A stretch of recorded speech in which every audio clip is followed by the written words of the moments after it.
আপনাদের মিডিয়াতেও দেখানো হচ্ছে যে রক্ষা কবচ প্রত্যাহার, এই জিনিসটা আপনাদের একটু সংশোধন করে নেওয়া উচিত।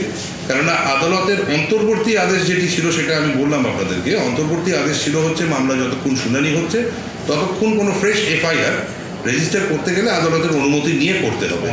তো মামলাটি যেহেতু দুটি মামলাই আজকে ফাইনাল হিয়ারিং হয়ে আজকে জাজমেন্ট দিয়েছে, তাই জন্য ন্যাচারালি ওই রক্ষা কবচের জায়গাটা আর নেই, কেননা মামলাটি ফাইনালি আজকে নিষ্পত্তি হয়ে গেছে। মাননীয় বিরোধী দলনেতার যে বক্তব্য যে ওনার বিরুদ্ধে পুলিশ প্রসিকিউশন হচ্ছিল, ওনার বিরুদ্ধে ভুয়ো এফআইআর রাজ্য সরকার রেজিস্টার করছিল, সেটি আজকে প্রতিস্থাপিত হয়েছে। এফআইআরগুলো বেশিরভাগই কোয়াস্ট হয়ে গেছে এবং বাকি এফআইআরও পুলিশের ওপরে, রাজ্য পুলিশের ওপরে আদালতও ভরসা রাখতে পারেনি। তাই জন্যেই সিবিআই এবং রাজ্যকে নিয়ে এই এসআইটি কনস্টিটিউট করে দিয়েছে। যা যা যা যা যা যা যা অনুপ্রাণিত চটিচাটা মিডিয়াকে দিয়ে সকাল থেকে যে এত চেষ্টা করা হলো বিজেপি কর্মী সমর্থকদের ভয় পাইয়ে কার্যত ঘরে ঢুকিয়ে দেওয়ার, সেটা এইভাবে গঙ্গায় ভেসে গেল। সমস্ত সত্যিটা এইভাবে সামনে চলে এলো।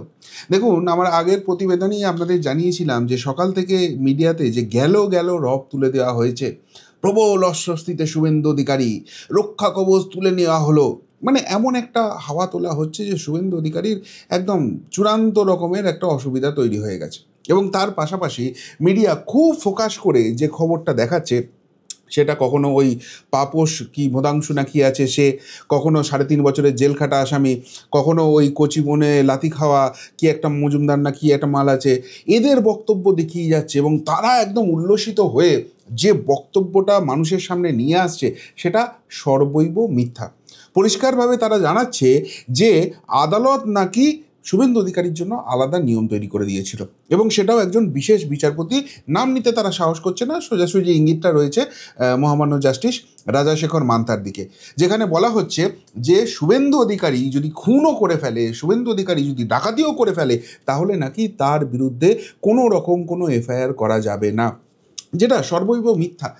যেখানে রক্ষা কবচটা দেয়া ছিল যে পুলিশ, তোমাদের যদি মনে হয় শুভেন্দু অধিকারীর বিরুদ্ধে নতুন করে কোনো এফআইআর করতে হবে তাহলে তোমরা আগে কোর্টের সামনে এসো, মহামান্য কলকাতা হাইকোর্টকে তোমরা এস্টাবলিশ করো যে হ্যাঁ সত্যিই শুভেন্দু অধিকারী এই অপরাধটা করেছে, তার এই তথ্য প্রমাণ তোমাদের হাতে রয়েছে এবং ফার্দার ইনভেস্টিগেশন করার জন্য এফআইআরটা করতে হবে, তাহলেই তোমরা এফআইআরটা করতে পারবে, কোনো বাধা নেই সেখানে। কিন্তু এইখানেই তো আটকে যাচ্ছিল দিদিমণির পুলিশ। কেননা এখানে যে সমস্ত এফআইআরগুলো হয়েছিল সেগুলো তো একটাই জায়গা ছিল, শুভেন্দু অধিকারীকে বেঁধে ফেলো, তাকে এই থানা ওই উত্তরবঙ্গ যেখানে খুশি সেখানে ডেকে পাঠাও, হেনস্থা করো, বসিয়ে রাখো জেরার নামে, যাতে করে শুভেন্দু অধিকারী রাজ্য জুড়ে যে রাজনৈতিক অ্যাক্টিভিটিটা করতে চাইছে বা করে ফেলেছে সেটাকে আটকে দেওয়া যায়। এবং সেই জায়গাটাতেই এই এফআইআরগুলো করতে না পেরে এত কান্নাকাটি শুরু হয়ে গিয়েছিল। আর আজকে যেহেতু রায়টা ফাইনালি এসে গেছে, তার ফলে সেই রক্ষা কবচটার আর কোনো দরকার নেই এবং সেই জায়গাটাই কি হয়েছে, কিন্তু এটাকে পুরোপুরি চেপে যাওয়া হচ্ছে। এবং বিশেষ করে যখন মানে মিডিয়ার ব্যাপারটা দেখুন, যে কারণে অনুপ্রাণিত চটিচাটা মিডিয়া বলা হচ্ছে, শুভেন্দু অধিকারীর বিরুদ্ধে শুভেন্দু অধিকারীর একটা রায় বেরিয়েছে, সেই রায়ের একটা অংশ দেখানো হচ্ছে, বাকি অংশটাকে সাপ্রেস করে দেওয়া হচ্ছে, খুব ছোট্ট ফুটনোটে সেটাকে দেখানো হচ্ছে, যেখানে বলা হচ্ছে যে এই 15টা এফআইআর খারিজ হয়ে গেছে, এই সমস্ত কিছু তথ্য দেওয়া হচ্ছে, সেগুলো দেখানো হচ্ছে না। এবার তারপরে শুভেন্দু অধিকারীর আইনজীবী বিল্লদল ভট্টাচার্য তিনি যখন প্রেস কনফারেন্স করছে এবং প্রায় একটা 6.5 মিনিট 7 মিনিটের ফুটেজ, যে পুরো ফুটেজটা আমার কাছে আছে, চাইলে আমিও সেটা দেখাতে পারি, তো সেইখানে তিনি পুরোটা ব্যাখ্যা করছেন যে আজকে মহামান্য আদালত ঠিক কী রায়টা দিয়েছে, যেখানে পরিষ্কারভাবে চটিচাটা পুলিশের হার হয়েছে সেটা ছত্রে ছত্রে প্রমাণিত হয়ে যাচ্ছে। 26খানা এফআইআর হয়েছিল যেটার বিরুদ্ধে শুভেন্দু অধিকারী মহামান্য হাইকোর্টে গিয়েছিলেন, তার মধ্যে 7খানা এফআইআরের ক্ষেত্রে পুলিশ নিজেই বলেছে যে এই এফআইআর নিয়ে আমরা প্রসিড করতে চাই না, আমাদের মনে হচ্ছে এই এফআইআরগুলোর মধ্যেই গণ্ডগোল হচ্ছে। অর্থাৎ 26টার মধ্যে যদি 7টা ধরি, প্রায় 25% মতো এফআইআর, যেটা পুলিশ নিজের মুখে স্বীকার করে নিচ্ছে তারা ভুয়ো এফআইআর করেছে, এই এফআইআরগুলো স্ট্যান্ড করবে না। তারপরে পড়ে রইল 19টা এফআইআর, তার মধ্যে সেই 19টা এফআইআরের মধ্যে 15খানা এফআইআর, অর্থাৎ এই সেগুলোকে মহামান্য কলকাতা হাইকোর্ট বলছে যে সেগুলো দাঁড়াচ্ছে না। অর্থাৎ ওই 15টা আর আগের 7টা যদি দেখেন, 26টার মধ্যে 22টা এফআইআর, মানে প্রায় 85% 90% এফআইআর যে রাজনৈতিক উদ্দেশ্য প্রণোদিত, সেই জায়গাটা এস্টাবলিশ হয়ে যাচ্ছে। আর তারপরেও এই 3.5 বছরের জেল খাটা আসামির কল্যাণে তিরিং বিরিং করে লাফাচ্ছে, আর মিডিয়া সেটা দেখাচ্ছে। এখন প্রশ্নটা হচ্ছে কেন দেখাচ্ছে, এই জায়গাটা কি কারণটা ছিল? দেখুন, মেন কারণে যে জায়গাটা রয়েছে যে এই মুহূর্তে শুভেন্দু অধিকারী এই বাংলায় যারা বিরোধী মনোভাবাপন্ন মানুষ রয়েছেন তাদের কাছে প্রাণপুরুষ। এই শুভেন্দু অধিকারীর হাত ধরেই বাংলায় পরিবর্তনের স্বপ্ন দেখছে, এবং বিশেষ করে যেহেতু তিনি বিজেপি করেন, বিজেপি কর্মী সমর্থকরা তাকেই কিন্তু মেন জায়গাটা ধরে এগোচ্ছেন। এখন হাওয়াটা এইভাবে তুলে দেওয়া হচ্ছে যে এতদিন একজন বিচারপতি অন্যায় বিচার করেছিলেন এবং সেই জন্য শুভেন্দু অধিকারীর বিরুদ্ধে যত অন্যায় করুক না কেন কোনো এফআইআর করা যাবে না। আর এবার শুভেন্দু অধিকারীকে বাগে পেয়েছি, সেইটা উঠে গেছে। চিরদিন তো এইভাবে চলতে পারে না, তাই শুভেন্দু অধিকারীকে এবার গর্তে ঢুকিয়ে দেওয়া হবে, একটার পর একটা এফআইআর হবে তার নামে, এবং শুভেন্দু অধিকারীকে গ্রেপ্তার করে জেলে পুরে দেওয়া হবে।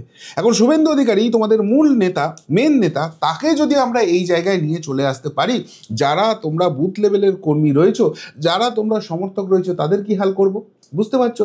সুতরাং তোমরা সারেন্ডার করো, হয় তোমরা ঘরে ঢুকে যাও, রাজনীতি ছেড়ে দাও, আর যদি রাজনীতি করতে হয় আমাদের ছাতার তলায় এসে করো। এই হাওয়াটা তোলার জন্যই কিন্তু একটা পোর্শন, একটা পার্ট এই রায়টা দেখানো হচ্ছে, সেটাকে হাইলাইট করা হচ্ছে, যেখানে এইটা মূল উদ্দেশ্য শুভেন্দু অধিকারী গাড্ডায় পড়ে গেছে মানুষকে বোঝানো। অন্য পার্টটা সেইভাবে দেখানোই হচ্ছে না। কিন্তু এবার একটা প্রশ্ন আমাদের থাকছেই, যে এই সমস্ত কিছু তো ক্ল্যারিফাই হলো, কিন্তু তা সত্ত্বেও একটা প্রশ্ন থেকে যাচ্ছে যে শুভেন্দুবাবু, তার বিরুদ্ধে অলরেডি এতগুলো মামলা হয়েছে, এতগুলো এফআইআর হয়েছে, এবং যেহেতু বিশেষ করে ইলেকশন আসছে, 2026-এর ইলেকশন আসছে, সেখানে শুভেন্দু অধিকারীর গতিবিধি রোধ করার জন্য আবারও তো সেই একই কাণ্ড শুরু হবে। বিভিন্ন থানা থেকে একটার পর একটা এফআইআর হবে, তাকে ডেকে পাঠানো হবে, হ্যারাস করা হবে। তাহলে সেই জায়গাটা একবার আদালত ভেবে দেখলো না?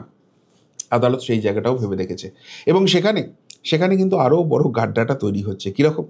আজকে শুভেন্দুবাবুর আইনজীবী তিনি নিজের মুখেই বলেছেন, আমি সেই ফুটেজটাও দেখাবো, কিন্তু তার আগে এক্সপ্লেনটা করে দিই।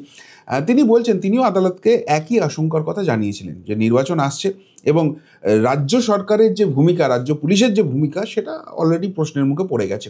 7খানা ভুয়ো এফআইআর নিজেরাই স্বীকার করে নিচ্ছে, 15খানা মহামান্য কোর্ট ভুয়ো বলে বাতিল করে দিচ্ছে, বাকি যে 4টি পড়ে থাকছে সেই 4টির ক্ষেত্রেও এই পুলিশের উপর কোনো আস্থা রাখা যাচ্ছে না, কেন্দ্রীয় তদন্তকারী সংস্থাকে মহামান্য আদালতই ইনভলভ করাচ্ছে। তাহলে এই যদি রাজ্যের মানসিকতা হয়, আগামী দিনে সত্যিই শুভেন্দু অধিকারীকে আরও বাঁধার চেষ্টা করা হবে, একটার পর একটা এফআইআর হবে, তাহলে তাকে একটা যে রক্ষা কবচটা ছিল সেটাকে কন্টিনিউ করা যায় না। এখানে মহামান্য আদালত যে বিচার করেছে, বা মহামান্য বিচারপতি কত ভালো বিচার করেছে একবার দেখুন। একদম তিনি তার জায়গা থেকে পারফেক্ট আছেন। তিনি পরিষ্কারভাবে বলছেন যে আপনি একটা আশঙ্কার কথা বলছেন, হতে পারে, সেই হতে পারের উপর বেশ করে তো আদালত বিচার করতে পারে না। আদালত বিচার করে তথ্য প্রমাণের ভিত্তিতে। সুতরাং যদি এই ধরনের জিনিস শুরু হয়, তখন আদালতের দরজা খোলা আছে, তখন আপনারা আসুন। অর্থাৎ মানেটা কি দাঁড়ালো? যদি আবারও ভুয়ো এফআইআর দিয়ে শুভেন্দু অধিকারীকে ঘেরার চেষ্টা করা হয়, তার রাজনৈতিক গতিবিধি বন্ধ করার চেষ্টা করা হয়, আদালত কিন্তু আছে সঠিক বিচারটা দেওয়ার জন্য, এবং সেটা এই যতই এদের হাতে পুলিশ থাকুক, এদের হাতে ক্ষমতা থাকুক, সেটা করতে দেবে না। কি বলছেন বিল্বদল ভট্টাচার্য, একবার নিজের কানেই শুনে নিন সেই জায়গাটা। নতুন এফআইআর এর ক্ষেত্রে আমরা বলেছিলাম যে এই যে এখন ফাইনালি এটা যে নিষ্পত্তি হয়ে যাচ্ছে, আমরা যদি রাজ্যের আচরণ দেখি মাননীয় বিরোধী দলনেতার প্রতি, কেন তারা তো প্রতি মানে কি বলবো ড্রপ অফ আ হ্যাটে তারা মাননীয় বিরোধী দলনেতার বিরুদ্ধে একটা করে ক্রিমিনাল কেস ফাইল করে। তো এবার তো সেই হ্যারাসমেন্ট শুরু করবে আরও। তার কারণ হচ্ছে যেহেতু নির্বাচন এগিয়ে আসছে, তার মুভমেন্টটাকে সম্পূর্ণভাবে রেস্ট্রিক্ট করার চেষ্টা করবে। কারণ এভরি ডে হয়তো একটা দুটো করে এফআইআর রেজিস্টার করে এখান থেকে নোটিশ দিয়ে তাকে এখানে ডেকে পাঠানো হবে, ওখানে ডেকে পাঠানো হবে। তো আমরা বলেছিলাম হচ্ছে যে সেটা নিয়েও একটা ইন অ্যাডভান্স একটা যদি আমাদেরকে আজকে বলেছি আমরা করতে, যে যদি একটা কোনো রকমের একটা সুরক্ষা দিয়ে রাখা হয় আর কি। তো আদালত বলেছে যে না, যতক্ষণ না এফআইআর রেজিস্টার্ড হচ্ছে ততক্ষণ তো আদালত এখন কিছু করতে পারবে না। এফআইআর রেজিস্টার্ড হলে তো অবশ্যই আদালতের কাছে আসার, আদালতের দরজা নক করার লিবার্টি আমাদের সবসময় আছে। অর্থাৎ বুঝতে পারছেন যে 3.5 বছরের জেল খাটা আসামি যে ছকটা তৈরি করে দিচ্ছে মিডিয়ার জন্য, অনুপ্রাণিত মিডিয়ার জন্য, চটিচাটা মিডিয়ার জন্য, সেটা কতখানি ভ্রান্ত। কিভাবে বিজেপি কর্মী সমর্থকদের বিভ্রান্ত করার চেষ্টা করা হচ্ছে যে শুভেন্দু অধিকারী গাড্ডায় পড়ে গেছে। না, শুভেন্দু অধিকারী গাড্ডায় পড়েনি, এখানে তার জয় হয়েছে। গাড্ডায় যদি কেউ পড়ে থাকে সেটা দিদিমণি, তার টিম, তার পুলিশ, তারা সকলে গাড্ডায় পড়েছে, এবং আরও বড় গাড্ডায় পড়ার জায়গা তাদের জন্য খোলা থাকছে। সিবিআই তদন্ত ঢুকছে এখানে, এবং তার থেকেও বড় কথা, আগামী দিনে যদি আবারও তারা পেঁয়াজি করতে আসে, যেভাবে এই 26টা ভুয়ো মামলা করেছে, 26টার মধ্যে 22টাই ভুয়ো মামলা, সেটা তো এস্টাবলিশ হয়ে গেছে। তো সেই রকম যদি আগামী দিনেও তারা করতে আসে, কোর্ট কিন্তু ছেড়ে কথা বলবে না এবং সেখানে কড়া সবকটা ঠিক শিখিয়ে দেবে। অর্থাৎ অর্থাৎ যে আশঙ্কার জায়গাটা তৈরি হচ্ছিল সেটা সম্পূর্ণভাবে ভ্রান্ত এবং সেটা পুরোপুরি এদের স্ট্র্যাটেজি অনুযায়ী অনুপ্রাণিত চটিচাটা মিডিয়া দিয়ে করার চেষ্টা করা হচ্ছিল। সেটা মহামান্য কলকাতা হাইকোর্টের রায়ে যেরকম এস্টাবলিশ হয়েছে এবং তার ভেতরের যে সূক্ষ্ম ব্যাখ্যাগুলো ছিল, যে আইনি জটিলতার জায়গাগুলো ছিল, যেটা আপনাদের মনে কনফিউশন ক্রিয়েট করতে পারতো, সেটা মাননীয় বিরোধী দলনেতার আইনজীবী শুভেন্দু অধিকারীর আইনজীবী বিল্লদল ভট্টাচার্য তিনি কিন্তু ক্ল্যারিফাই করে দিলেন। এবার কি বলবেন এই মিডিয়ার ভূমিকা নিয়ে? এবার কি বলবেন ওই পাপোশ, ওই 3.5 বছরের জেল খাটা বা কচুবনে লাথি খাওয়া মালগুলো যে কথাগুলো বলে আপনাদের মধ্যে বিভ্রান্তি তৈরি করার চেষ্টা করছিল সেই নিয়ে? যদি কিছু বলার থাকে অবশ্যই কমেন্ট বক্সে কমেন্ট করে জানাবেন। এখনকার মতো এখানেই শেষ করলাম, ফেরত আসছি নতুন প্রতিবেদন নিয়ে খুব তাড়াতাড়ি। ভালো থাকবেন, সাথে থাকবেন, পাশে থাকবেন। নমস্কার।